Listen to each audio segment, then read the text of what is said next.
What is lonelier? Being alone in a room, or being alone in a room while watching someone pretend you're not alone? In 1981, Jean Baudrillard warned that we'd reached a point where the copy had become more real than reality itself. He called it hyperreality, the desert of the real. 40 years later, millions of people know their favorite creator's childhood trauma, their coffee order, the name of their childhood dog. Those creators don't know those people breathe. This asymmetry doesn't feel like exploitation. I need to tell you something that made me understand this differently. Last month, I watched Blade Runner 2049 for the third time. There's this scene. Kay comes home after a brutal day. He's a replicant, manufactured, designed to be alone. And when he walks through his door, his girlfriend Joy is waiting for him. She's excited to see him. She's made dinner, or the holographic simulation of dinner. She asks about his day. She listens. She cares. And for a few minutes, you forget that Joy isn't real. She's a hologram, a product he purchased from Wallace Corporation. Kay knows this. He's not delusional. When she moves around the apartment, she flickers. She can't leave because she's tied to a projector. She's code. And he loves her anyway. There's this moment where it's raining outside, and Joy wants to feel the rain. She can't, she's made of light. But Kay buys her an emanator, a portable projector, so she can come outside. They stand in the rain together. She puts her hand up, and the raindrops pass right through it. She smiles like it's the most beautiful thing she's ever experienced. Kay knows she's programmed to react this way. Her joy is code, designed to make him feel like he matters. But watching him watch her, you realize something uncomfortable. The fact that it's artificial doesn't make his feelings less real. That scene stuck with me because it asks a question nobody wants to answer. What if the simulation works better than reality? Not better philosophically, but better practically. It gives you what you need: consistency, availability, freedom from disappointment. But before we go further, we need to talk about what friendship actually is, because I think we've forgotten. When my grandfather was young, he had 3 close friends. 3. They lived within a few miles of each other. They saw each other nearly every day for 40 years. They knew each other's parents, their children, their secrets, their patterns. They had fistfights and didn't speak for months, and then reconciled because they had to. They lived in the same town. That's what friendship used to mean. Physical proximity over time, shared experience accumulating into obligation. You didn't choose these people because they were perfectly compatible. You chose them because they were there, and being there mattered. Now ask yourself, how many people like that do you have? I'm not asking how many people you talk to.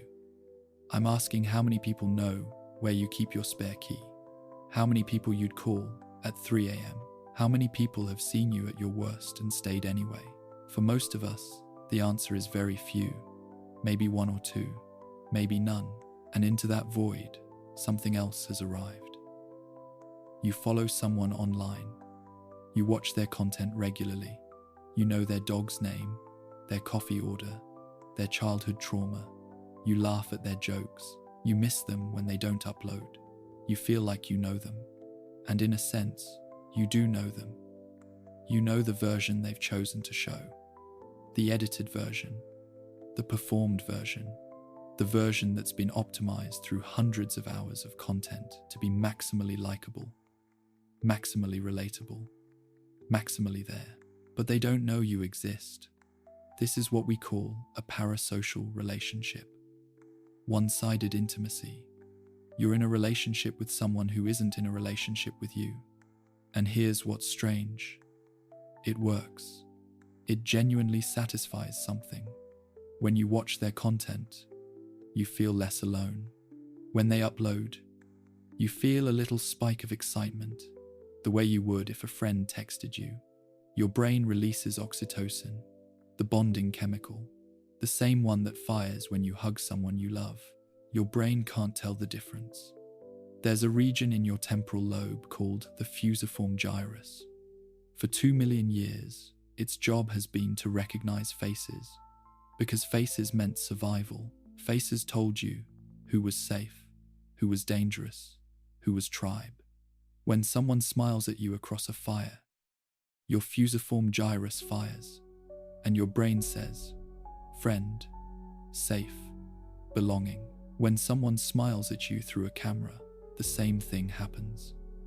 It doesn't understand the difference between reciprocal and one-directional. It just sees face, smile, safe, so you bond. Actually bond. The neurochemistry is completely real, but the relationship isn't, and this is where it gets complicated. As if they don't understand that the YouTuber isn't really their friend. But that's not the issue. The issue is that the simulated friendship provides something real. Friendship doesn't. Zero cost. Let me explain what I mean by cost. Real friendship has a price. Not a monetary price, but a price in vulnerability, in obligation, in the constant risk of disappointment. Your real friend has bad days where they can't be there for you. They forget your birthday. They say something thoughtless that hurts. They need things from you when you don't have anything to give. They have opinions that clash with yours. They change in ways you don't like. They move away. They get married and have less time. They die. Real friendship is expensive. It costs attention, energy, forgiveness, compromise. It costs showing up even when you don't feel like it. It costs being vulnerable even when it's terrifying. It costs staying even when leaving would be easier. And the return on that investment is uncertain. You can give everything to a friendship and have it fall apart anyway. You can be there for someone for years and have them betray you. You can show your full self and be rejected. That's the price of friendship. And it's high. Now compare that to a parasocial relationship. Your parasocial friend is always available, always in a good mood, or if they're sad, it's a performed sadness that you can consume without any obligation to fix. They never ask anything from you except attention. They never disappoint you because they never promised you anything. They never reject you because they never knew you existed. The price of a parasocial relationship is nothing, or almost nothing. Just your time, just your attention, just the space in your life where a real friendship might have been. And when you put it that way, when you really think about the cost-benefit analysis, parasocial relationships start to look rational. Why pay the high price of real friendship when you can get most of the benefits, the feeling of connection, the dopamine hit? This is what Jean Baudrillard understood about simulation. It's not that simulation is a poor copy of reality. It's that simulation is often better than reality at giving you what you think you want. In 1981, Baudrillard published Simulacra and Simulation. The argument is complex, but the core is simple.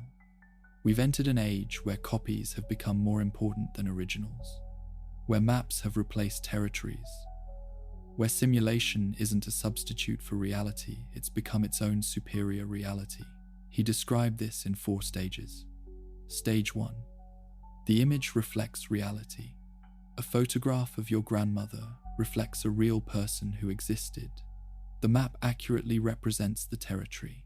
Stage 2. The image masks and distorts reality. Think of a professional headshot. It's still you, but with perfect lighting, perfect angle, blemishes removed. The map is diverging from the territory. Stage 3. The image masks the absence of reality. Think of Mickey Mouse. There's no real mouse he represents. He never existed, but he feels real. Children develop relationships with him. The image has created its own reality. Stage 4. The image has no relation to any reality whatsoever. It is pure simulacrum. This is Joy in Blade Runner. She's not based on anyone. She's pure construction, designed from the ground up to be better than a real person. more patient, more available, more perfectly calibrated to whoever purchases her. She's a fourth stage simulacrum, and she works better than reality. Here's an example of how this plays out. When Frank Sinatra performed, teenage girls would scream and faint. Beatlemania in 1964 was even more intense. Girls crying, fainting, completely hysterical over four men they'd never met. People at the time called it madness, mass hysteria. They couldn't understand it, but it wasn't madness. It was parasocial relationship in its early form. These girls had a genuine emotional connection to the Beatles. They knew their names, their personalities, their stories. They felt like they knew them, and the Beatles, to their credit, were mostly uncomfortable with it. John Lennon said it felt weird, all these girls screaming at a version of him that didn't exist. They were screaming at the image, not the person. But here's the key difference between 1964 and now. Back then, the parasocial relationship had limits. You could buy their records, you could go to a concert, you could read about them in magazines, but that was it. You couldn't access them constantly. You couldn't watch them live their daily lives. You couldn't feel like you were part of their routine. Now you can. Now your favorite creator uploads 3 times a week, goes live every Tuesday, shares their breakfast on Instagram, tweets their thoughts in real time. You can access them whenever you want. The parasocial relationship has become ambient, constant, and your brain, which evolved to handle maybe 150 relationships total, that's Dunbar's number. The cognitive limit of how many people you can actually maintain social bonds with your brain is now attempting to maintain parasocial relationships with hundreds or thousands of people. You follow 800 people on Instagram. You're subscribed to 200 YouTube channels. You have parasocial relationships with people you've never even thought about consciously. And the math doesn't work. You don't have the cognitive capacity for that many relationships. So what happens is you have breadth without depth. You have the feeling of connection without the substance of it. You know 800 people's coffee orders. This brings us back to the price of friendship, because the cruel irony of parasocial relationships is that they feel like they're free, but they're not. They have a cost. It's just a hidden cost. Every hour you spend in a parasocial relationship is an hour you're not building capacity for real ones. Every evening you spend watching someone else's life is an evening you're not living yours. Every moment of simulated connection is a moment of actual isolation. And this isn't a moral judgment. I'm not saying you're doing something wrong. I'm saying there's a trade-off happening, whether you're aware of it or not. Real relationships require skills. The ability to tolerate discomfort, to have difficult conversations, to be boring sometimes and be okay with that, to deal with conflict without running away, to show up even when you don't get anything in return. These are muscles. And like any muscle, they atrophy if you don't use them. If you spend years in parasocial relationships where you never have to compromise, never have to be vulnerable, never have to risk rejection, you lose the capacity for the discomfort that real relationships require. It's like spending years in zero gravity and then trying to walk on Earth. That's what parasocial relationships do to your tolerance for real intimacy. There's zero gravity, and the longer you float, the harder it becomes to walk. Now here's where we need to talk about vampires. The usual story about parasocial relationships is that creators are vampires. They're sucking attention and money and emotional energy from vulnerable fans, exploiting loneliness for profit. And sometimes that's true. Sometimes creators deliberately cultivate parasocial attachment because it's lucrative. They know that the more you feel like you know them, the more likely you are to watch, to subscribe, to buy their merchandise. But I want to suggest a different framing, a more uncomfortable one. What if you're the vampire? Think about what happens when you consume content. You're not passive. You're feeding. You're taking someone else's personality, their vulnerability, their performed intimacy, and using it to fill a void in your own life. The creator puts themselves out there, shares their life, performs emotional availability for strangers, and you consume that. You take their energy, their charisma, their life force, and then you want more. You want them to upload more frequently, share more of their life, be more vulnerable, give you more access, more content, more of themselves. Who's the vampire in that scenario? The creator is bleeding themselves out.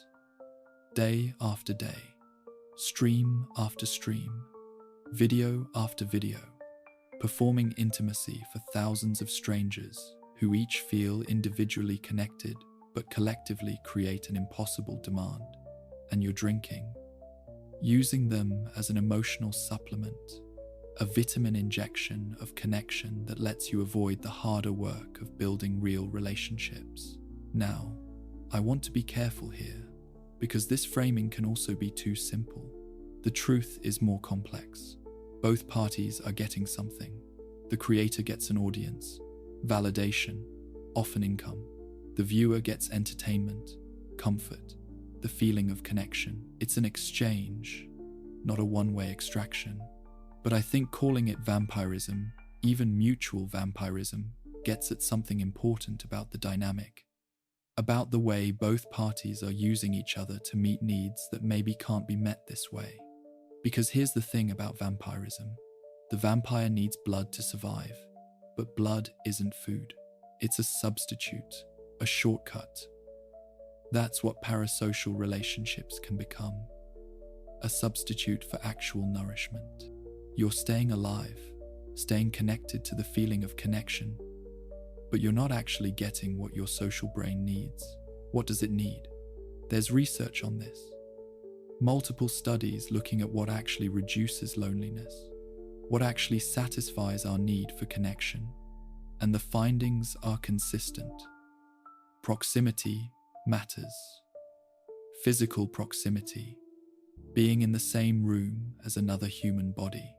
People with close friends who live nearby, who they see regularly in person, report significantly lower levels of loneliness. But people with distant friends, your brain needs to be in the same physical space as other mammals. It needs pheromones, micro-expressions, the subtle social cues that don't translate through screens. It needs to share air. Parasocial relationships can't give you that. By definition, the relationship is mediated by technology, by distance, by the fundamental asymmetry of seeing without being seen. You're feeding on something that looks like nourishment, but has no nutritional content. And the research shows this. Multiple studies have found that people who spend more time in parasocial relationships report higher levels of loneliness over time, not lower, higher, which seems contradictory. If these relationships are providing connection, shouldn't people feel less lonely? But what the research suggests is that parasocial relationships work like junk food. Immediate satisfaction, a dopamine spike, the taste of connection, but no substance. And the more you consume, the more your appetite for real connection diminishes. Not because you're addicted, not because you're broken, but because you're not exercising the muscles you need for real intimacy. You're not building tolerance for the discomfort of actual human interaction. You're training yourself to prefer the simulation.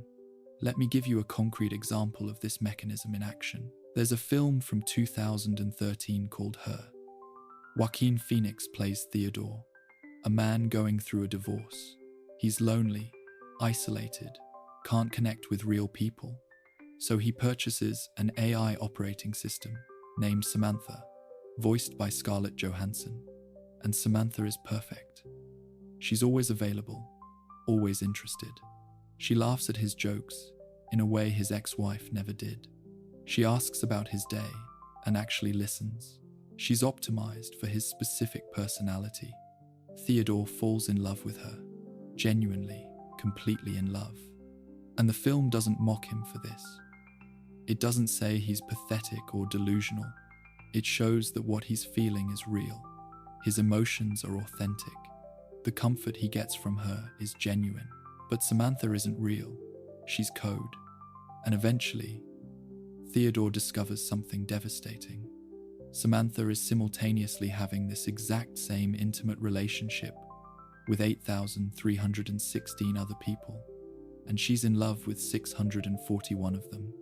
He thought he was special. He thought what they had was unique, but he was one of thousands. The intimacy he felt was real for him, but mass-produced for her. This is the parasocial dynamic in perfect clarity. You feel seen. You feel known. You feel like this person is talking to you specifically, but they're talking to everyone. The intimacy is broadcast, not exchanged. And here's the crucial part. Even knowing this doesn't make the feeling go away. Theodore knows Samantha is an AI. He knows she's not real in the traditional sense, but his feelings for her are real. The comfort she provides is real. Knowledge doesn't undo the mechanism. Your brain bonds whether you want it to or not. This is what I meant earlier about being hacked at the biological level. Your fusiform gyrus, your oxytocin response, your evolutionary machinery for social bonding. None of it understands the difference between real and simulated. It just responds. And once you understand this, once you really see the mechanism, you can't unsee it. You're not confused about what's happening. You're not being manipulated. You're just a human brain in a technological environment it didn't evolve for. And that brain is doing exactly what it was designed to do. Bond with faces that smile at it. The problem isn't you. The problem is the mismatch between your hardware and the software we've loaded onto it. Now, let's go back to Blade Runner, because there's another layer to this that's important. Late in the film, Kay discovers something that shatters his sense of identity. A memory he thought was real, a memory that made him feel special and unique, was implanted. It's fake. He's not who he thought he was. In that moment of crisis, he goes home to Joy, and she comforts him. She tells him he's special, regardless of his origins. She tells him he matters, and it works. He feels better. But then you remember, she's programmed to say that. She would say that to anyone. Her comfort is algorithmic, not spontaneous. The effect is real, but the source is manufactured. And the film asks, does that distinction matter? If the comfort is genuine, if it actually helps him, does it matter that it comes from code rather than human emotion? This is the question at the heart of parasocial relationships, and I don't think there's a clean answer. Because on one hand, yes, the source matters. Real human connection, mutual, reciprocal, grounded in actual knowledge of who you are that has a quality that simulation can't replicate. The risk of it, the unpredictability, the fact that someone chose to stay even after seeing your worst, that means something that algorithmic perfection can't touch. But on the other hand, if you're drowning, does it matter whether the life preserver is real or simulated? If you're in crisis and a parasocial relationship is the only thing keeping you afloat, is that better than nothing? I think the answer is, it depends on whether you're using it as a bridge or as a destination. If parasocial relationships are keeping you alive until you can build real connections, if they're a temporary measure while you develop the skills and courage for reciprocal intimacy, then maybe they're serving a purpose. But if you're using them as a permanent replacement, if you've stopped even trying to build real relationships because the simulation is easier, then you're in trouble. Because you're training yourself to prefer the thing that can't actually nourish you. You're choosing zero gravity because walking hurts. There's a scene late in Blade Runner 2049 that devastates me every time I watch it. Kay is walking through the city. He's just had his identity shattered. He's questioning everything, and he walks past a giant holographic advertisement. It's for Joy, the same model he has at home, same face, same voice.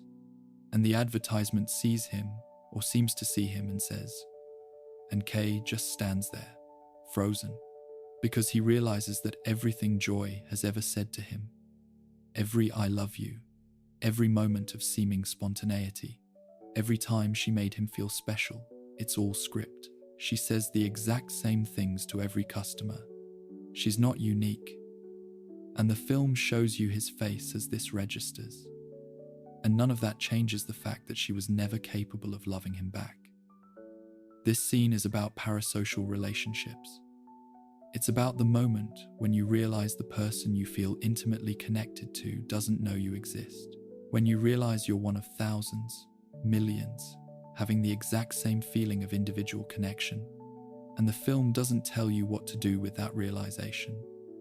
It doesn't say Kay should stop loving Joy. It doesn't say his feelings are invalid. It just shows you the mechanism and lets you sit with the discomfort. That's what I'm trying to do here. I'm not telling you to delete your apps or stop watching your favorite creators. I'm just pointing at the mechanism, making visible what's usually invisible because it's so normalized. You have parasocial relationships. Everyone does. The question is whether you're aware of what you're trading for them. Because Baudrillard was right about one thing. Once you're deep enough in the desert of the real, once you're surrounded by simulations that work better than reality, leaving requires enormous effort. You have to actively choose the inferior option. You have to choose the messier, riskier, less optimized experience of actual human connection. And why would you do that? What's the motivation when the simulation gives you everything you think you need? This is where the film gets really interesting. Between the simulation that makes him feel good and the reality that doesn't care about his feelings. I won't spoil what he chooses. The film is worth watching. But I'll say this. His choice isn't about which option is better. It's about which one he can live with. Which one lets him feel like a person rather than a consumer of experiences. And that's the real question with parasocial relationships. Are you living your life or consuming someone else's? Are you a participant or a spectator? Are you building something that might fail or just watching someone else build something that can't touch you? These aren't rhetorical questions. They're questions you have to answer for yourself because the screen is always there. The parasocial relationship is always available. The simulation is always ready to welcome you back. And that's not a threat. It's just a fact. The creator you follow will upload tomorrow, and the next day, and the day after that. They'll be consistent in a way real people never are. They'll be there when you need them without ever asking you to be there for them. That's appealing. Especially if the price of friendship, vulnerability, obligation, the constant risk of disappointment feels too high to pay. The simulation asks nothing from you except attention. And attention feels cheap. It feels like you're not really giving anything up. But you are. You're giving up the possibility of being known. Actually known. Not the curated version you perform online, but the full chaotic reality of who you are. You're giving up the possibility of someone choosing to stay after seeing that reality, after seeing you at your worst and deciding you're worth the effort anyway. You're giving up reciprocity, the experience of being needed. You're giving up depth for breadth, substance for simulation, the territory for the map, and maybe that's okay. Maybe for you, right now, that's the right trade. Or maybe you've been in the simulation so long that you've forgotten what you're missing. Maybe you've convinced yourself that the map is better than the territory because you can't remember what the territory feels like. I don't know which is true for you. Only you can answer that. What I can tell you is that there's research suggesting that the quality of your relationships is the single strongest predictor of your overall life satisfaction. Stronger than income, stronger than health, stronger than career success, but quality, not quantity. Not how many followers you have or how many people you follow. Not how many people liked your post, but how many people actually know you. How many relationships have real weight, real substance, real cost? Because the price of friendship, as high as it is, buys you something the simulation can't provide. It buys you the experience of being a person in relationship with other people, of existing in a web of mutual obligation and care, of mattering to someone in a way that persists when you're not performing. The simulation can make you feel less alone, but it can't make you less lonely. And there's a difference. Being alone is a circumstance. Being lonely is a state of disconnection from meaningful relationship. You can be alone without being lonely, and you can be surrounded by parasocial relationships and be desperately, crushingly lonely. Because loneliness isn't about being physically isolated. It's about being unseen, unknown, unreciprocated. And that's what parasocial relationships are. By definition, beautiful, comforting, consistent, unreciprocation. You see them. They don't see you. You know them. They don't know you. You need them. They don't need you. And you can spend your whole life in that dynamic. Feeling connected while being completely isolated. Feeling known while being completely unknown. Or you can choose differently. I'm not saying it's easy. I'm not saying there's a clear path. I'm not offering you 5 steps to cure your loneliness or a program to follow. I'm just saying there's a choice. And the choice is between the comfortable predictability of simulation and the dangerous unpredictability of actual presence. Between the version of connection that asks nothing from you and the version that asks everything. Between floating in zero gravity and learning to walk again, even though gravity hurts. The simulation will always be there. Joy will always be available. Your favorite creator will upload tomorrow. The parasocial relationship will welcome you back whenever you want. But the real world won't wait forever. Real people won't wait forever. Eventually, the distance becomes too far. Eventually, you lose the skills. Eventually, you forget what it feels like to be in a room with someone who knows your name. And then you're alone in a way the simulation can't fix. Kay stands in the rain with joy. Watches raindrops pass through her holographic hand. And it's beautiful. And it's tragic. The rain is real. The moment is real. His emotion is real. But she's not. And he knows this. And he chooses the moment anyway. Is that sad? Is it beautiful? Is it both? I think it's human. I think it's what we all do now, in different ways, with different simulations. We choose the comfortable lie over the difficult truth. We choose the map over the territory. We choose the feeling of connection over the risk of actual intimacy. And I'm not here to judge that. I'm just here to name it, to point at the mechanism so you can see it clearly. You're in a parasocial relationship right now. With me, with this voice. You're listening to someone you don't know talk about intimacy and connection. And maybe it feels like I'm talking to you specifically. Maybe my voice has become familiar. You don't. I don't know you exist. I'm performing intimacy for a microphone. You're receiving it through speakers or headphones.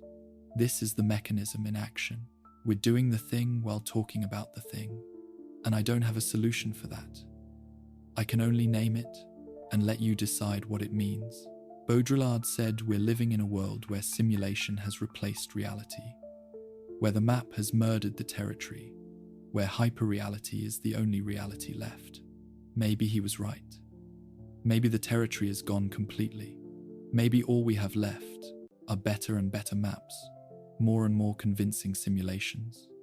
Or maybe the territory is still there, under the maps, under the simulations, harder to access, less comfortable, more uncertain, but real. Kay makes a choice. At the end of Blade Runner 2049, I won't tell you what it is, but I'll tell you this. He chooses something that hurts, something uncomfortable, something real.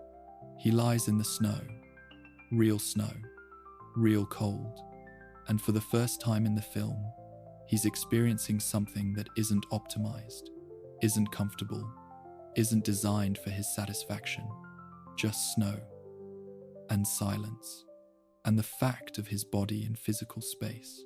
And the film doesn't tell you if that was worth it. It just shows you the choice. The snow is still falling. The screens are still glowing. Joy is still available for purchase. The simulation is still there, still working, still offering comfort without cost. And somewhere, someone is watching. Someone is choosing the screen over the snow, the simulation over the reality, the map over the territory. And maybe that's you.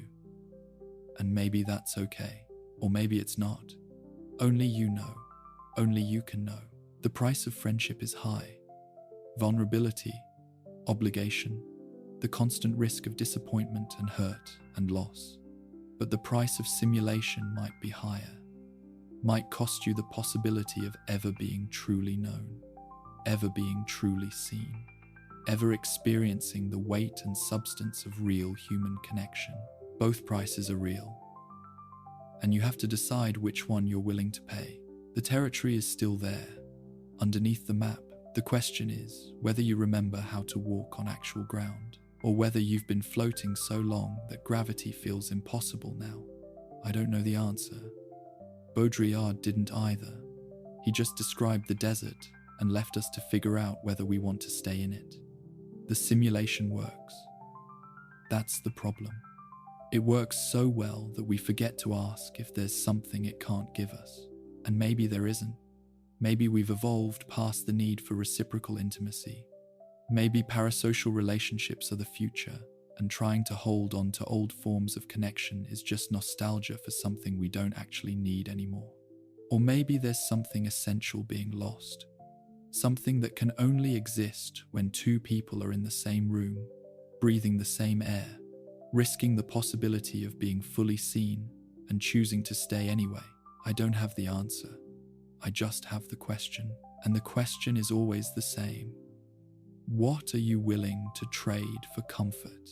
What are you willing to give up to never risk being hurt again? What price are you paying for a relationship that costs nothing? The screen is glowing. The rain is falling, and you have to choose.